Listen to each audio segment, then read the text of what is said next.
Good day, everyone. We're going to tackle about non-steroidal anti-asthma agent today.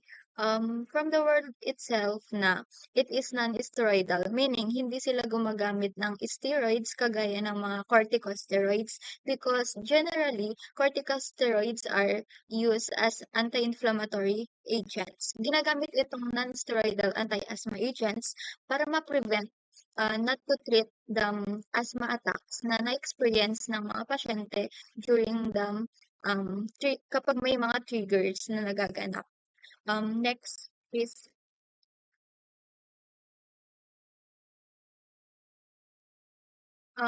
by the end of discussion,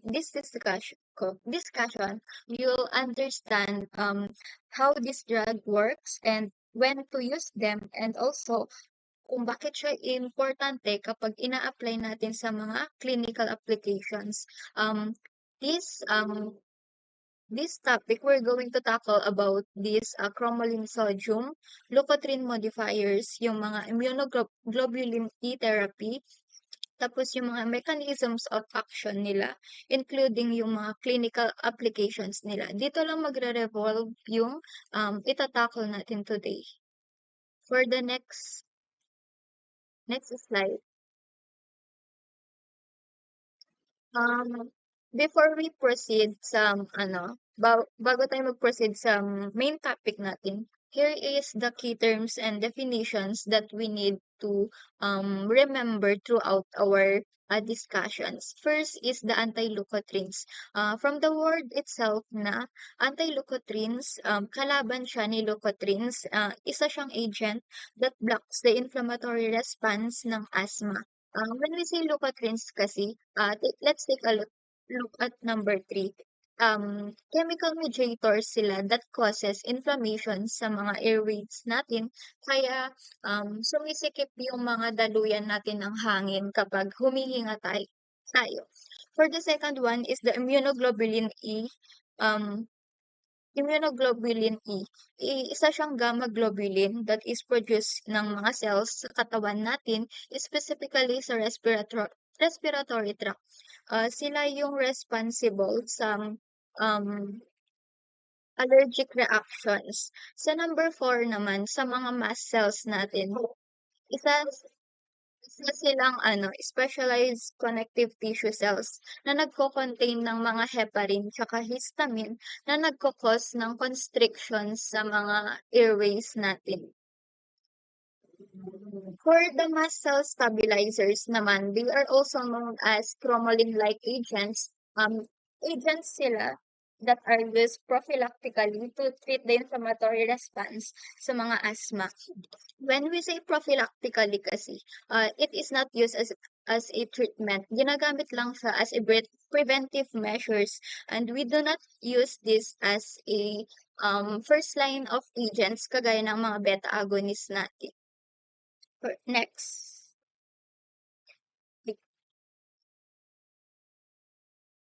Dito naman tayo sa general indications niya kung kanino at paano siya ginagamit.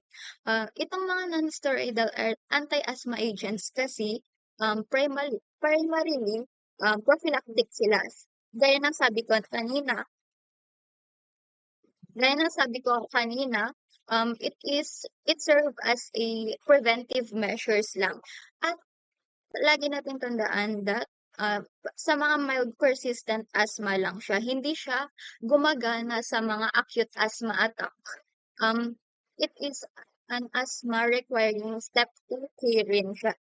Itong step 2 care management kasi na sinasabi natin, isa siyang, ito yung mga pasyente na need niya ng mga regular na anti-inflammatory therapy, and sabi dito, it is all non-steroidal anti-asthma agents are controller sila, hindi sila relievers. It is also used in asthma that requires anti-inflammatory drug therapy. Next. Yung picture na 'to, pinapakita lang dito yung mga group of pharmacologic management of asthma at it is categorized into two, yung controllers tsaka yung relievers. Pwede niyo 'tong mabasa sa Book of Rouse, basta yun. You can use that as a reference. Yun naman yung ginagamit nating reference. For examples lang ng mga controllers is the inhaled corticosteroids, oral, cromolyn, and cromolyn sodiums. Next.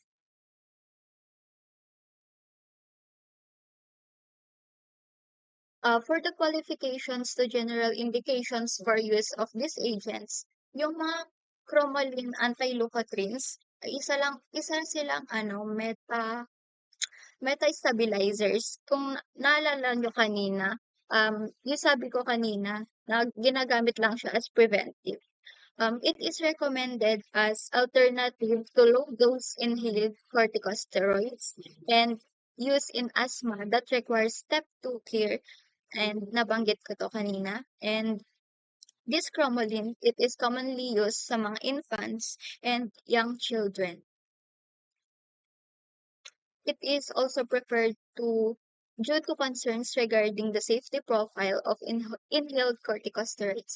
Ang mas safe na ginagamit kasi itong mga cromolyn natin kaysa sa mga corticosteroids kasi mas minimal yung effect niya compare sa corticosteroids na marami siyang mga side effects kagaya ng mga diarrhea, ganun. And yung anti-leukotrienes, nabanggit din to kanina, kalaban siya ni leukotrienes na nagko-cause ng inflammatory or inflammation sa mga airways natin. And these anti-leukotrienes can be used in combinations with the inhaled corticosteroids, and it can help reduce the required steroid dose para hindi masyadong mataas yung dose na ginagamit natin kapag gumagamit tayo ng steroid. Next. This will be discussed by Ms. Ballesteros. So, before we understand how this non-steroidal asthma agent work, we first need to understand the mechanisms of inflammation in asthma. So, asthma is a chronic inflammatory disease of the airways. This means yung airways natin are not just temporarily affected. Ibig sabihin, they are constantly inflamed over time. Then, one of the most triggers of this inflammation is yung tinatawag nating mga allergens such as dust, pollen, ganyan. Then, kapag ang isang person na-expose siya sa mga ganitong allergens, yung immune system natin nag-overreact. Specifically, yung tinatawag nating immunoglobulin E mediated mast cell activation. So, yung IgE kasi natin is a type of antibody. So, sa people with asthma, yung IgE natin, nare-recognize nitong mga harmless substances like dust, yung mga allergens natin, as dangerous or as a threat sa ating body. Kapag nangyari to, yung IgE natin, naa-attach siya sa mast cells. Mast cells, yung immune cells found in the airways. And once these are activated, itong mga mast cells na to, nagre-release sila ng inflammatory chemicals such as the histamine and the leukotrienes. So yan, it can also be triggered by cold air and dust, which is yung mga allergens natin. Next, please. So we have what we call types of asthma. First is the in extrinsic asthma or tinatawag nating allergy-driven or allergen-driven asthma. Kasi dependent siya on allergen exposure and is often associated with atopy or yung tinatawag nating genetic tendency para makadevelop ng allergic reaction.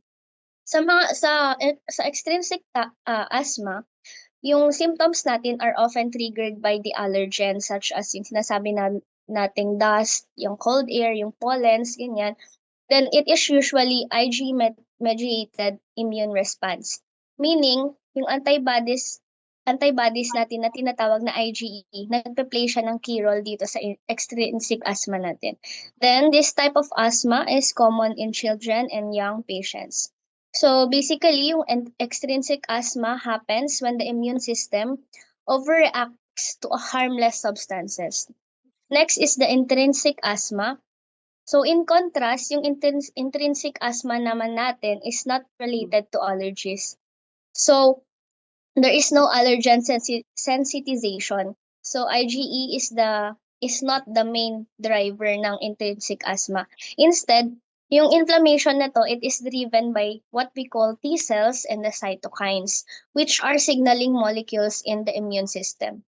Then yung examples lang ng triggers dito sa intrinsic asthma is respiratory infection, stress, or irritants. Then this is often appears in adults rather than children. So, next slide, please.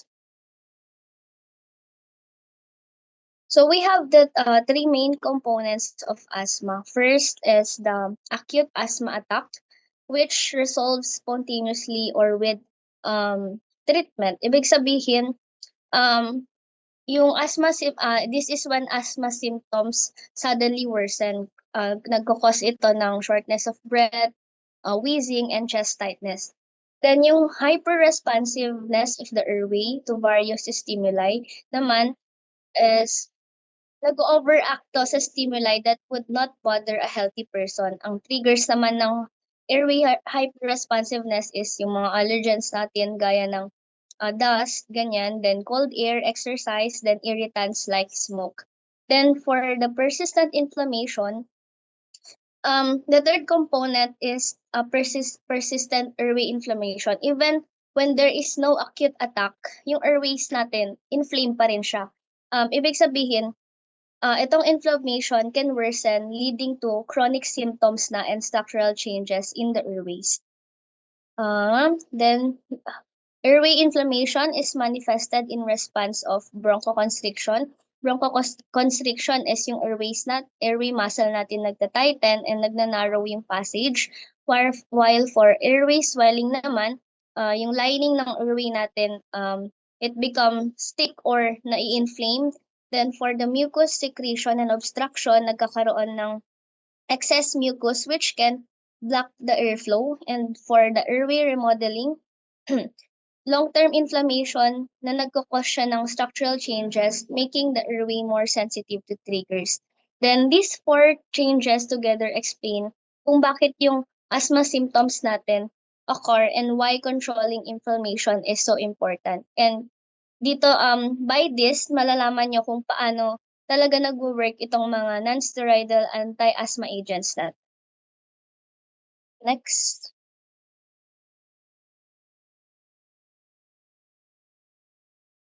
So this is for the overview lang ng mga anti-asthma agents natin and that will be discussed later on.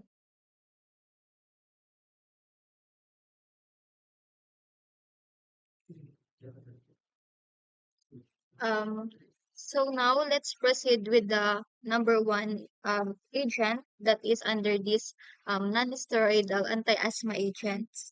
Number one, this is the cromolyn sodium.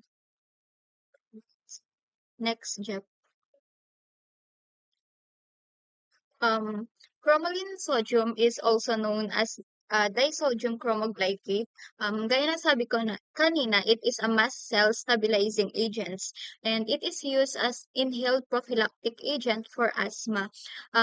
It was highlighted here that it is an inhaled prophylactic agent, meaning yung drugs is napupunta directly sa lungs natin and para ma-absorb ng lung natin and maging effective siya.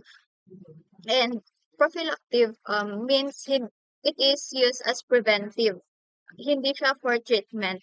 And it has no intrinsic bronchodilating capability, meaning hindi niya kayang ma-parallax yung mga airways natin para dumaloy ng mabuti yung hangin na nai-inhale natin.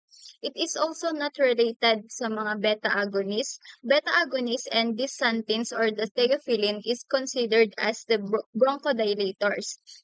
Itong mga beta agonist, yung mga common beta agonist natin is yung mga salbutamol or yung mga albuterol.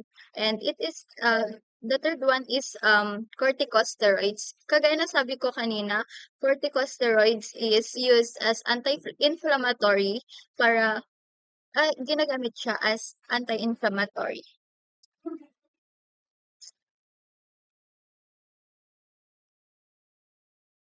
Next, Jeff, please. Um, Sabi rin dito, it is used for preventions. Inulit ko na to kanina and not for acute asthma attacks. And kasi si cromolyn sodium is pwede lang siya sa mga mild yung symptoms or gaya sabi dito, mild persistent asthma. Ginagamit siya as an alternative options kapag hinihingal na yung pasyente or inaatake na siya ng asthma, kapag binigay mo 'tong cromolyn sodium, hindi siya e-effect kasi nga, dapat mong ibigay si cromolyn sodium bago magkaroon ng mga allergens or mga triggers kagaya nung binanggit ni Sofia kanina na yung mga dust and pollens. Other uses nito is, ginagamit siya sa mga allergic rhinitis via the nasal spray. Ini-spray lang 'to sa ilong natin para ma-prevent yung mga nasal congestions, pati yung mga irritants sa mga nose natin and para ma-prevent yung pag-i-sneeze nung mga pasyente.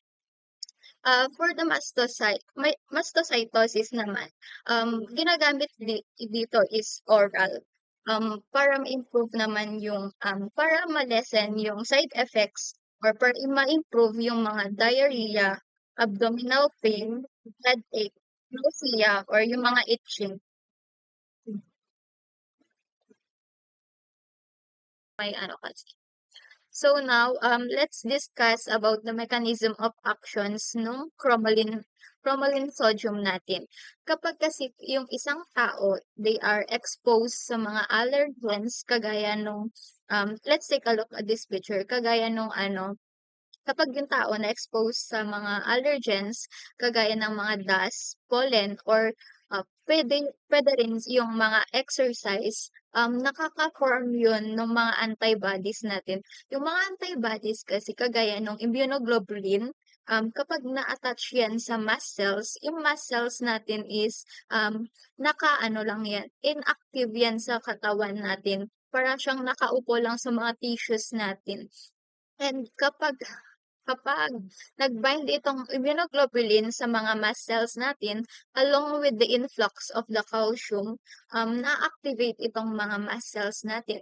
Kapag na-activate yung mga mast cells natin, matitrigger yung tinatawag nating degranulations. Kapag nag-degranulate itong mga mast cells natin, kapag sinabi kasi nating degranulations, parang pumuputok yung mga mast cells. Kapag pumutok yung mga to, release sila ng mga histamine and yung mga um, histamine tsaka yung mga heparin na nagkakos ng inflammatory sa mga airways natin or sa mga passages ng mga hangin natin. And kapag ito yung normal na mechanism na nangyayari sa mga pasyente na may asthma. Kapag naman binigyan natin siya ng cromolyn sodiums, binablock nito yung influx ng calcium natin. So, kapag walang influx ng calcium, kapag hindi pumapasok yung calcium dun sa mast cells natin, and walang antibody na na-form, syempre, hindi puputok yung mga mast cells natin, hindi siya magde-degranulate. Kapag hindi siya nag-degranulate, walang mare-release na histamine, walang mare-release na SRSA. So, ang nangyayari, nare-reduce yung formations or pag-release ng histamine tsaka yung mga leukotriene natin. Kaya walang nagaganap na bronchoconstrictions. So, maayos yung paghinga ng pasyente. Pero lagi nating tatandaan na wala itong bronchodilator effect. Kasi binibigay si cromolyn bago pa magkaroon ng trigger. So, kasi si bronchodilators, 'di ba yung main na ginagawa ng mga bronchodilators natin is pinapa-relax nila yung, airway natin. So, pero itong si cromolyn sodium, wala siyang capability na gawin yung, action na yun. So, next, yun lang yung, mechanism of actions ng cromolyn sodium natin. Next, please. Dito naman tayo sa may dosage and administrations. Sa dosage and administration, yung madalas na ginagamit is inhalations via the metered dose inhaler or yung mga nebulizers natin. Pero nabanggit ko kanina na pwede tayong gumamit ng mga nasal spray, 'di ba? Yung standard na ano kasi is the inhalations sa mga adult and pediatric is na mga pasyente is yung standard dose nila is 20 milligrams inhaled 4 times daily. Bakit nga ba siya 4 times daily? Kasi si cromolyn, short lang yung duration of action niya. Kagaya nung diniscuss ko kanina. Nagwo-work siya para ma-maintain yung continuous na protection ng lungs natin. So, kailangan siyang i-take regularly para tuloy-tuloy yung protections against sa mga triggers na nabanggit kanina. Para sa mga ano naman, exercise-induced asthma. Kapag exercise-induced asthma kasi, kapag yung mga pasyente gumagalaw lang ng konting bagay or nag-e-exercise lang sila ng konti is lumalala na yung pagsikip ng dibdib nila, nahihirapan na silang huminga. So, yung standard dose for them is also 20 milligrams inhaled rin siya, pero binibigay mo siya 10 to 15 minutes bago yung exercise nila. Bakit bakit kaya ganyan? Kasi yung cromolyn natin, kailangan niya maging present sa lungs natin bago pa mangyari yung trigger natin para ma-stabilize yung mast cells natin.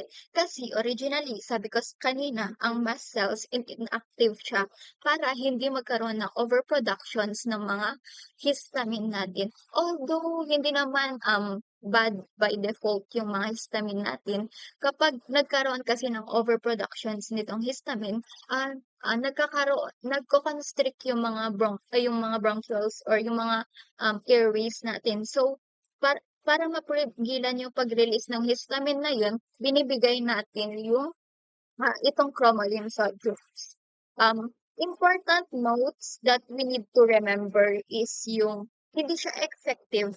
Sinasabi ko na to kanina, hindi siya effective sa mga acute attacks. Effective lang siya sa mga mild persistent na asthma and kailangan niyang regular yung paggamit natin para ma-build yung protections na kailangan nung pasyente. So next, dito naman tayo sa pharmacokinetics niya. Naalala natin that pharmacokinetics is what our body pag sinabi nating pharmacokinetics kasi what the body does to the drugs. Kapag kasi nag-administer tayo ng cromolyn sodium sa mga pasyente, a part of that drug will be distributed directly sa may lungs natin. And a part of that, magdidiretso siya sa stomach natin. And sa may lung portion, yung drug na napupunta sa lungs natin is it was locally absorbed and ina-excrete siya unchanged in bile and urine. Yung mga nasa swallow naman natin na portion of drug, mostly unabsorbed sila. Pero na-excrete naman natin siya through feces kapag tumatae tayo.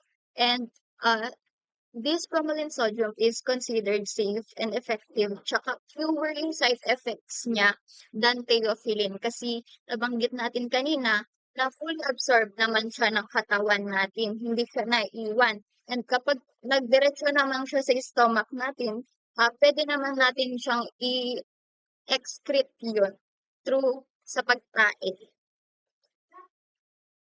So next,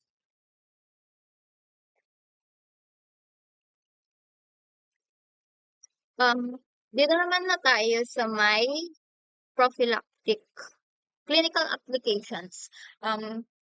Kanina ko pa 'to sinasabi. The first one is prophylactic only.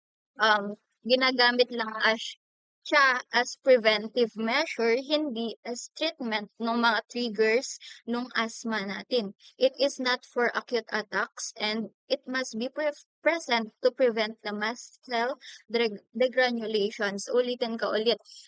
Binibigay na 'to before pa mangyari yung trigger kapag bago pa ma-expose yung pasyente dun sa mga triggers natin kagaya ng mga pollens, tsaka yung pati yung mga exercises and yung ibang allergens pa.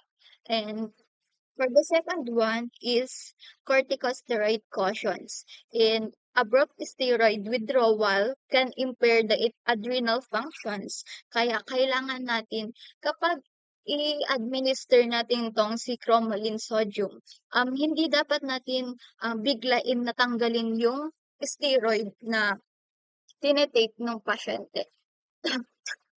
Excuse me.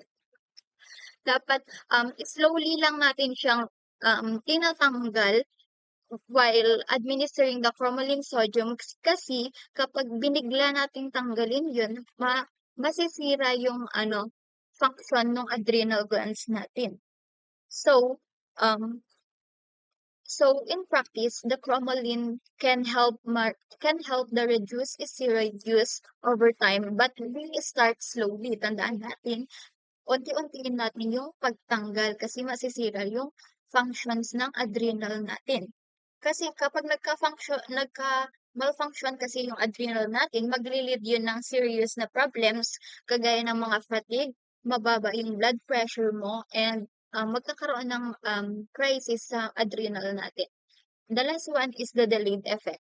Yung improvement is 2 to 4 weeks and may reduce the bronchodilator or steroid use.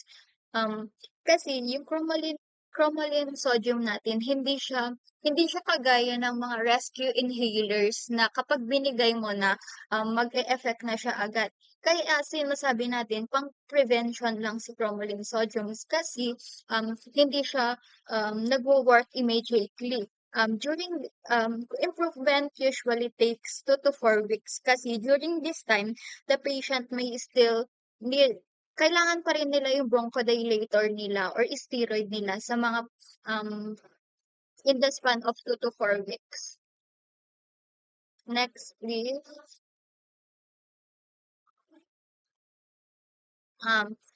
Dito naman tayo sa hazards and side effects nitong cromolyn sodium natin.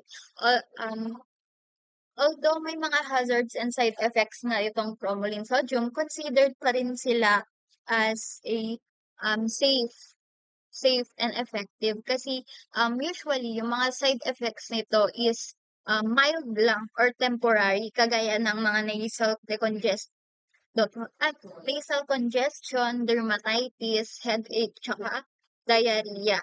Kapag naman gumagamit tayo ng nebulizers or through nasal, pero nauubo tayo, nag-i-sneeze, tapos there's an nasal irritation, tsaka burning sensation.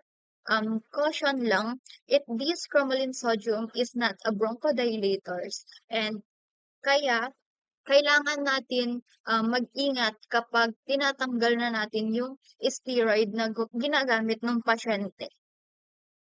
So, yun lang naman yung about sa cromolyn sodium. Next, please.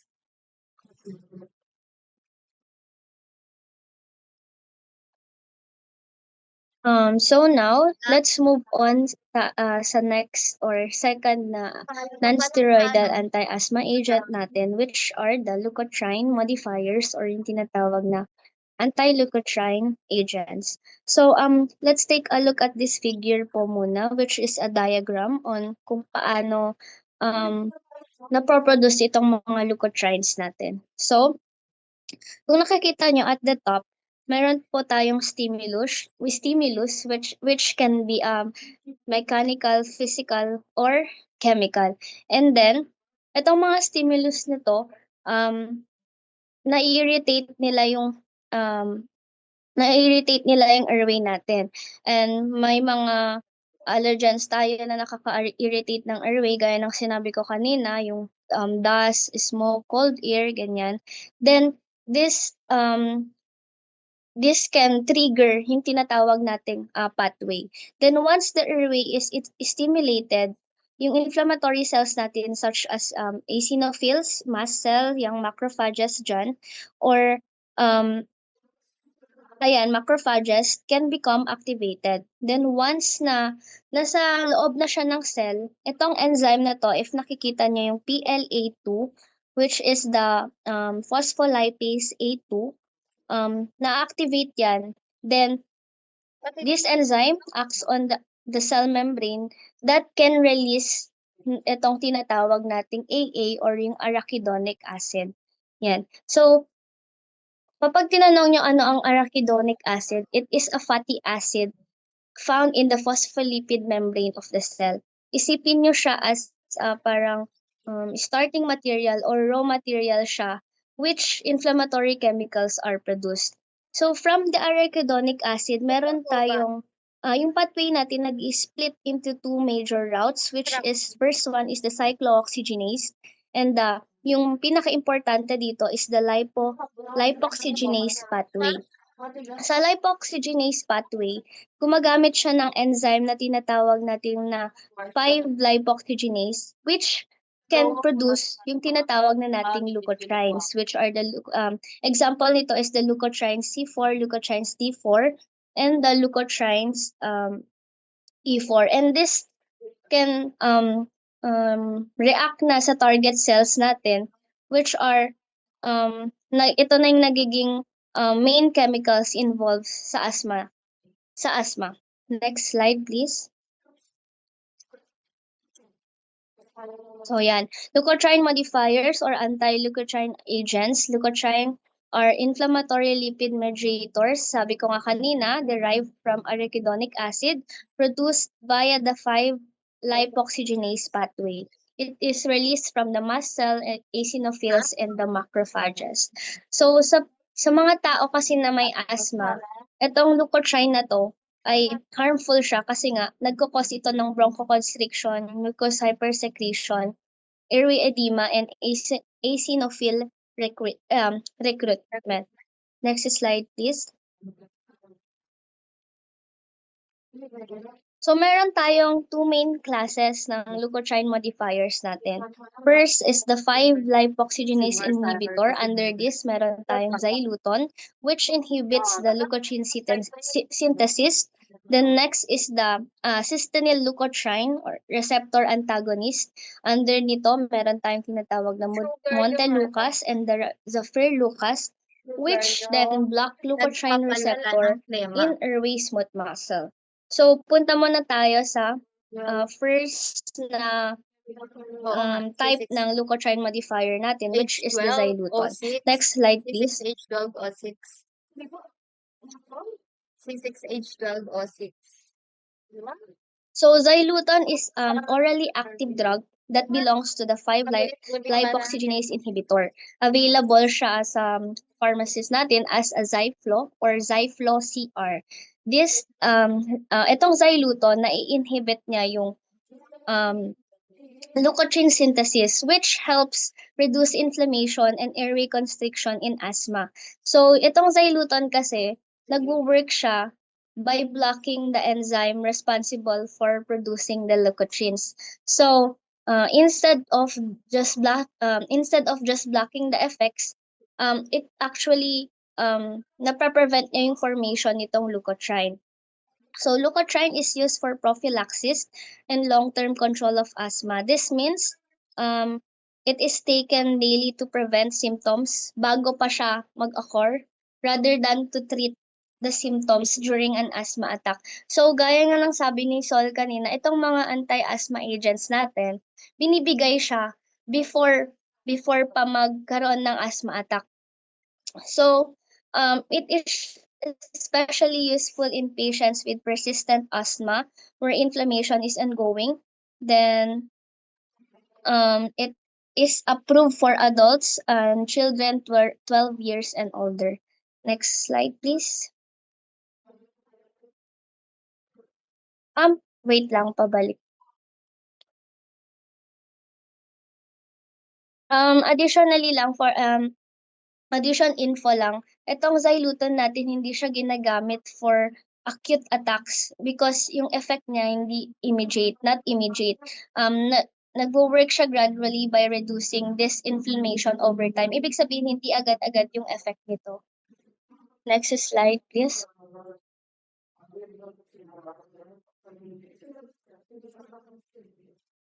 Yan. For the mechanism of action, gaya ng sabi ko kanina, na ini-inhibit nito yung 5-lipoxygenase enzyme. Itong enzyme na to, siya yung nagre-release or yung nagproproduce ng mga leukotrienes natin. Ibig sabihin nitong Xyluton, nabablock na yung formation ng leukotrienes. Yung example is the leukotriene B4, leukotriene C4, leukotriene D4, and the leukotriene E4. Then, kapag na-block mo itong formation ng leukotrienes, mare-reduce na ang bronchoconstriction, inflammation, mucus secretion, and eosinophil recruitment. Next slide, please.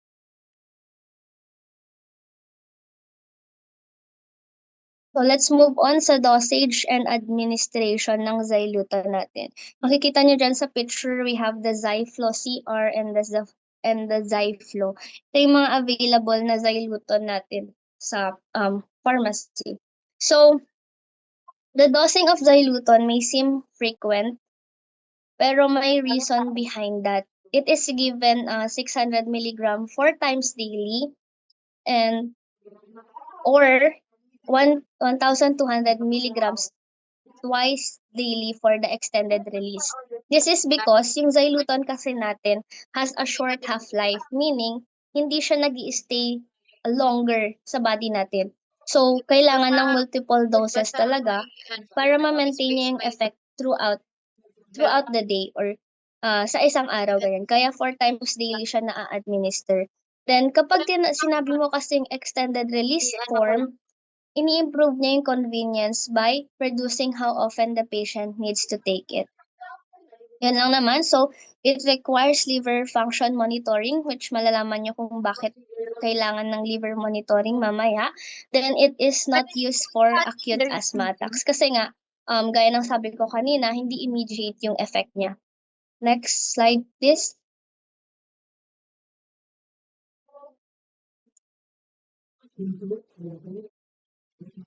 Pharmacokinetics, well absorbed orally siya, metabolized in the liver CYP pathway.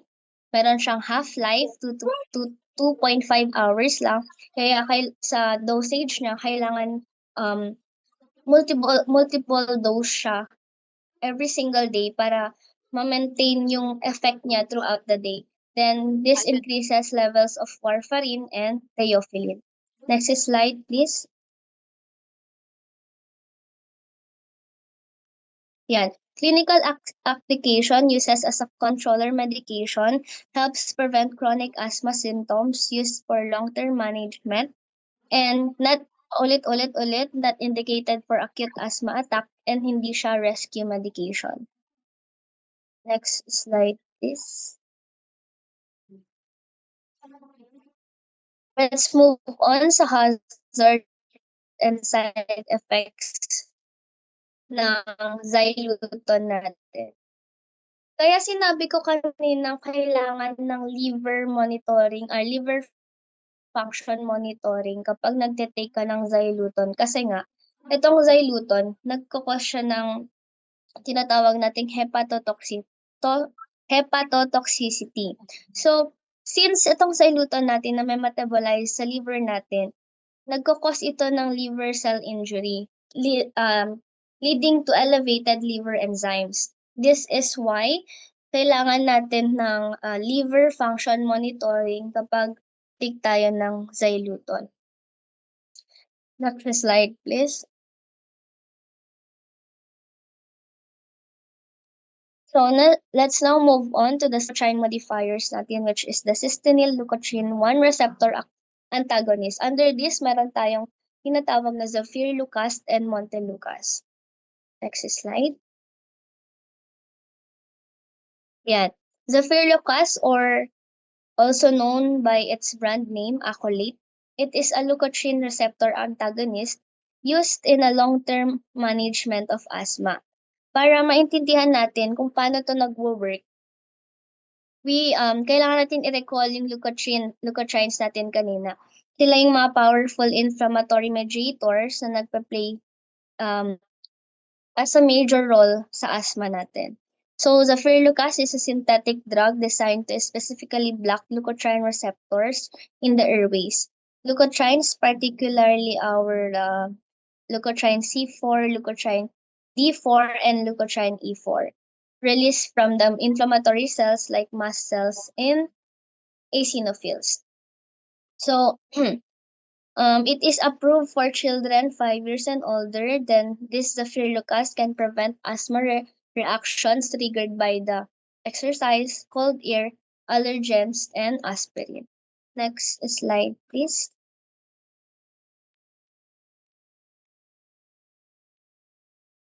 So for the mechanism of action of zafirlukast, zafirlukast works by competitively blocking cysteine leukotriene receptor, specifically yung cysteine leukotriene 1 receptor natin na located sa smooth airway muscle cells.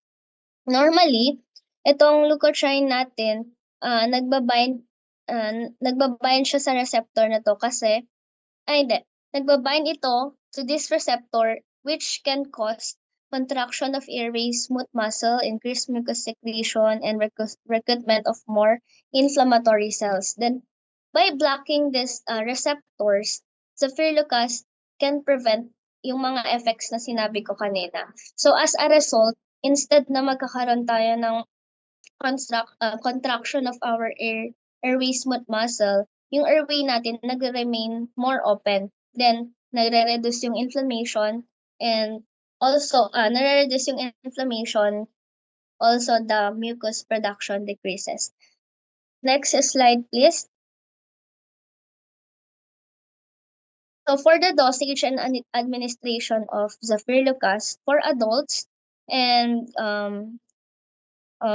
greater than or less than 12 years old, 20 milligrams twice daily. For children 5 to 11 years old, 10 milligram twice daily. Then take 1 hour before or 2 hours after meals. Then kasi itong zafirlukast,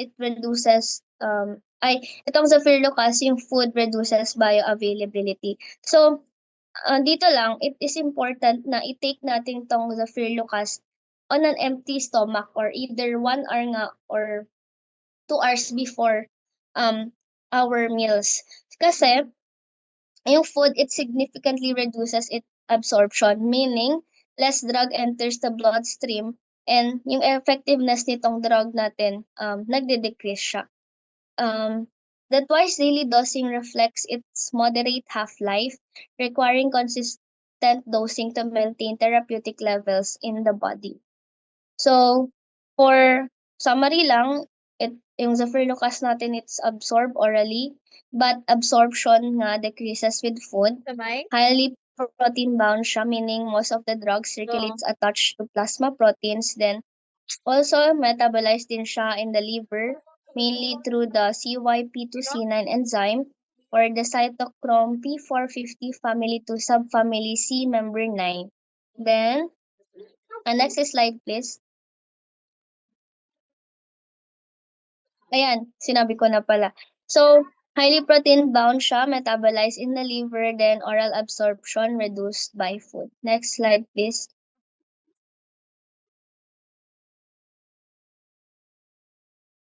Clinically, itong zafirlukast natin is used as a controller medication.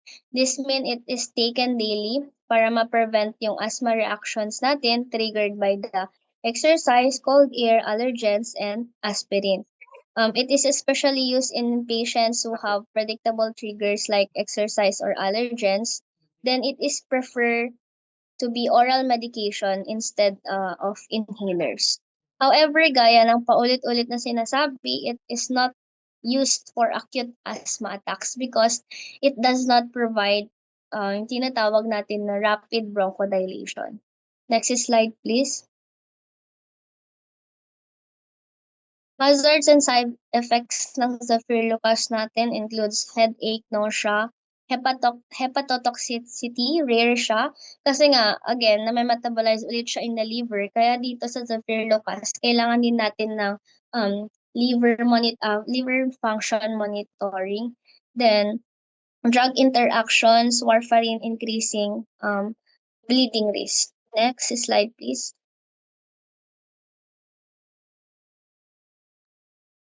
So for the next type nung cysteine leukotriene antagonist receptor natin is the Montelukast or also known for its brand name Singular. So Montelukast is an orally active leukotriene receptor antagonist. It's a controller medication for asthma. Indications niya ay prophylaxis and long-term treatment of asthma. It is approved for allergic rhinitis and approved for infants 6 months and older. Next slide, please. So for its mechanism of action, normally yung leukotrienes natin such as the leukotriene C4, leukotriene D4, and leukotriene E4, nagbabind siya sa cysteine leukotriene 1 receptor natin sa airway smooth muscle and epithelial cells. And this binding, yun yung nagkakos ng bronchoconstriction, mucus production, airway edema, ganyan. But this Montelukast, binablock niya itong receptor, which prevent leukotrienes from triggering these harmful effects. So as a result, nade-decrease niya yung bronchoconstriction, mucus production, and airway edema. Next slide, please. Then for dosage and administration of the Montelukast for adults and greater than or equal than 15 years old, 10 milligram Kaya one pala wala daily, kang ibang for magawa. evening lang siya. Then children 6 to 14 years old, 5 milligram once daily. Children 2 to 5 years old, 4 milligram once daily.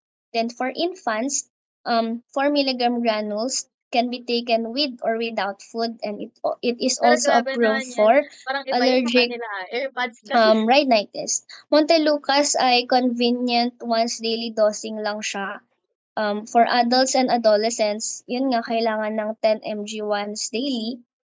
Kasi sabi dito for evening lang siya kasi nga yung asthma symptoms natin often worsen at night siya. So taking it in the evening, it maximizes protection during sleep.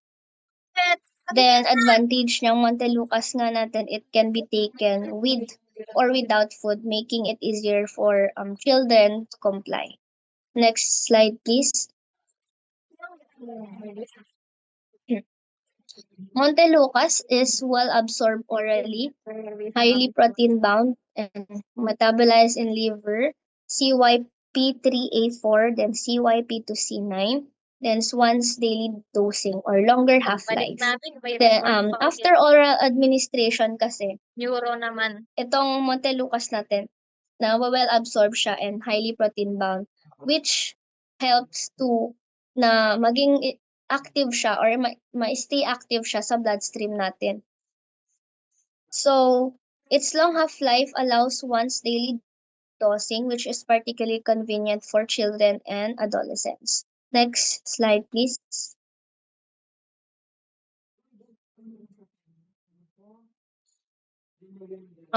Clinically, yung Montelukast natin used to control mild to moderate asthma, prevent exercise-induced bronchoconstriction, improve asthma controls in infants, which or 6 to 23 months, then children ages 2 to 14 years old, then adolescents and adults.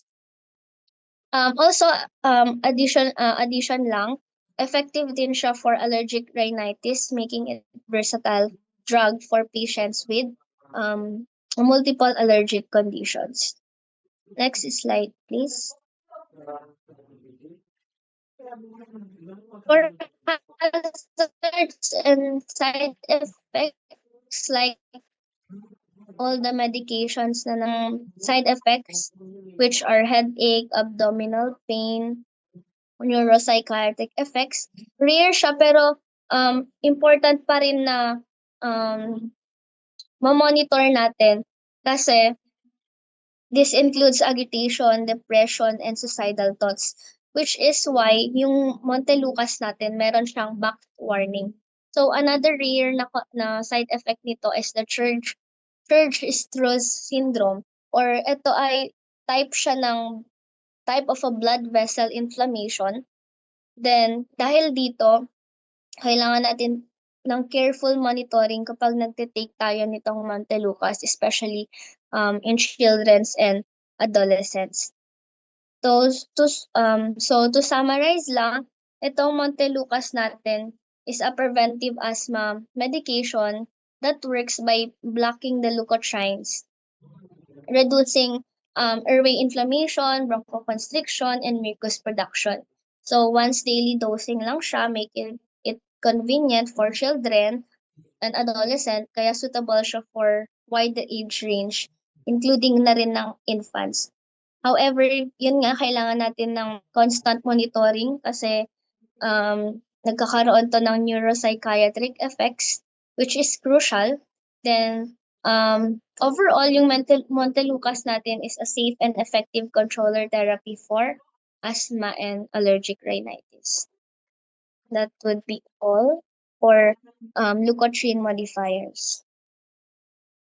So, ito lang yung advantages and disadvantages ng anti-leukotriene. Na overview lang 'to or pinagsama-sama. Makikita niyo rin 'to dun sa book na ginagamit.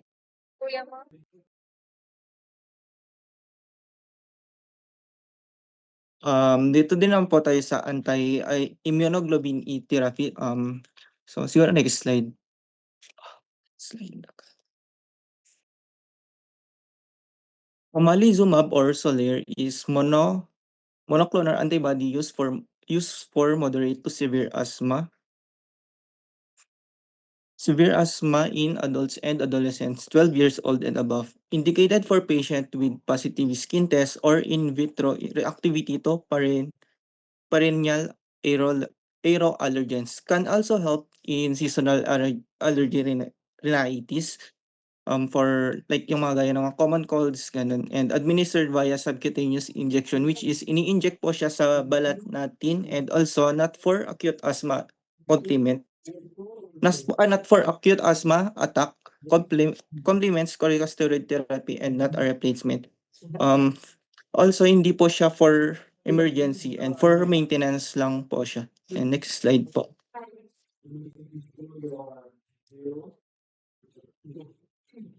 Slide. So sa mechanism of action naman ng omalizumab is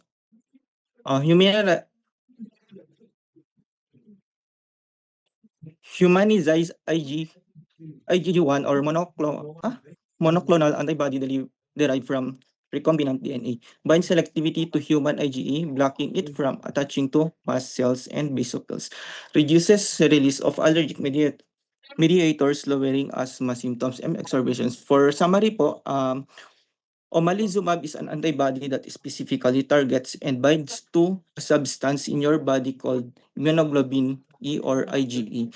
By attaching itself to IgE, it prevents IgE from attaching to cells like mast cells and basophils. These cells are responsible for releasing chemicals that cause allergy reaction and asthma symptoms. Because IgE can no longer bind to these cells, the release of those allergy-causing chemicals is reduced. This helps calm down inflammation and prevents asthma attacks or allergy symptoms from happening. In short, stop the trigger that cause your body to react allergically from asthma. So, next slide. Ano pa tayo sa dosage and administration of omalizumab. Omalizumab is available as powder that must be reconstituted, and it has a concentration of 150 milligrams or 1.2 millimeters. Yung dosing niya po is every 2 or 4 weeks based on patient weight and serum immunoglobulin E level. So, sa specific dosing instruction is naka-refer po siya sa manufacturer package insert. Pag bibili po kayo, like, gaya po nung nakikita nyo sa picture, meron po siyang specific dosing instruction. And yun lang. And next slide. Kanina. Tulog na yun. So, pharmacokinetics. Ay, available. After parental administration, omalizumab Open is your absorbed with an average of 62% bioavailability. And absorption, slow peak lang po siya at 7 to 8 days. And those correlations, if doses greater than 0.5 milligrams are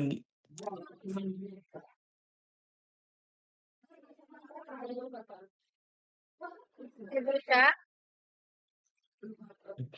those correlation, if doses greater than 0.5 milligrams are given, a linear correlation exists, meaning the more given, the greater the drug availability.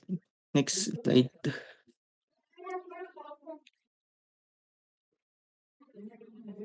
So, clinical application, use in uncontrolled moderate to severe asthma despite standard therapy, which is nare-reduce niya din yung asthma exacerbation and rescue medication use. Helps lower corticosteroid doses in many patients. Improve overall asthma control and quality of life. Next slide po. So, dito na po tayo sa hazard and side effect. Actually, sa severe po is rare lang naman po siya sa like anaphylaxis and malignancies. Pero ang pinakaano po talaga sa hazard and side effects niya is itong mga common lang. Pero common lang naman po siya, pero una po dito is injection site reaction. Like kumpara yung mga like yung may iba kasing pasyente minsan, like pag nai-inject po sila parang mabilis pong ma-irritate yung balat nila sa syringe, and viral infection, upper respiratory tract infections, and pharyngitis. So, ang important to know lang po about this drug is not for acute relief and does not replace corticosteroids. Also, ano lang po siya, for maintenance lang po siya, not for emergency. And next slide. Pangalawa yung maliit. Slide number 2. And sa conclusion naman po is non-steroidal agents target inflammation without steroids, cromolyn, muscle stabilizer, mild asthma prevention, and leukotriene modifiers to nire-reduce niya po yung bronchoconstriction, mild to moderate asthma. And anti-immunoglobulin E blocks IgE for severe allergic asthma. Choice depends on severity and patient needs. Improve long-term control and reduce steroid use.